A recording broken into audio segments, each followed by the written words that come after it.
I like to put over Maruo Suehiro whenever I can on this channel. Don't like the gore and controversial themes, but like his art, you may enjoy the strange tale of Panorama Island. Edogawa Ranpo is a big influence on Suehiro. He even adapted his Caterpillar short story into a short manga. And Junji Ito did as well with The Human Chair. I'm not biased though, I always prefer the source material when it comes to book adaptations. An author's original conceptions are always a gamble for an artist to interpret, but for those of you unfamiliar with Ranpo's stories, well, then you have nothing to really worry about. Enjoy them just fine. Ranpo's Strange Tale of Panorama Island was capturing a moment in time for Ranpo with the ever-evolving media atmosphere around him. But with Suehiro, it's a visual trip, a lucid dream. It's easy to love or hate his art, but it's more important to understand what he's trying to say with it. Panorama art is common these days, or what we think it is. Most people are capable of creating a panoramic picture with their phones, but it actually comes from a style of art decades, actually centuries old at this point. It's also way different than what a modern audience comprehends as panorama.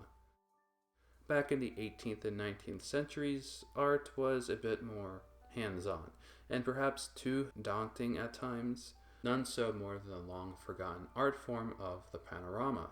These pieces of art were something else. The goal was to create the illusion that what a viewer saw was so intense and indistinguishable from real life, yet done so elaborately that it would be silly to think such a thing, like stepping into Alice in Wonderland. Some artists went beyond just a basic painting of a landscape.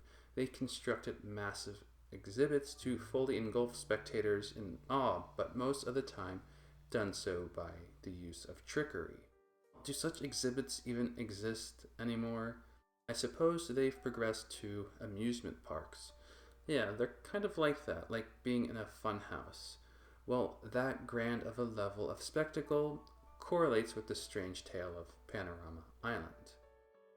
A novelist by the name of Hitomi Hirosuke is down on his luck. Loves his craft, but isn't financially benefiting from it. A relatable and humble character, but he manifests into something much more sinister. It's really a tale of coveting, jealousy, and greed. Yeah, we all want money, but we don't know what it can do to us. Hitomi, as a novelist, has the quick wits and acting chops, and finds an opportunity to strike it rich when he finds out his buddy, Komoda, has died.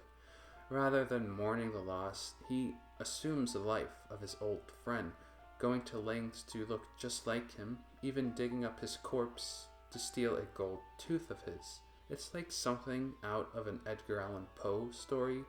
And, well, I bring up Poe a lot in my videos because Ranpo, Suehiro, and Ito all idolize him, and it's pretty evident in their works. Hitomi has everyone fooled, even Komoda's widow. So what does Hitomi do with this new stolen riches and identity? He purchases an island to construct a full-sized panorama exhibit in the form of an exotic and erotic amusement park. Why? Well, because he has the money to do so. All sorts of acts are hired, and they take their jobs seriously, staying in character. There's all sorts of odd exhibits and fireworks. Maruo really loves fireworks, doesn't he? But Hitomi grows suspicious of the widow, Chiyoko, so much so that it seems as though this whole park was constructed just so he could overwhelm Chiyoko in the process. What happens when these two end up at the park is up to you to find out. This story is tame, but it's the focus on art that makes this one of his more popular pieces.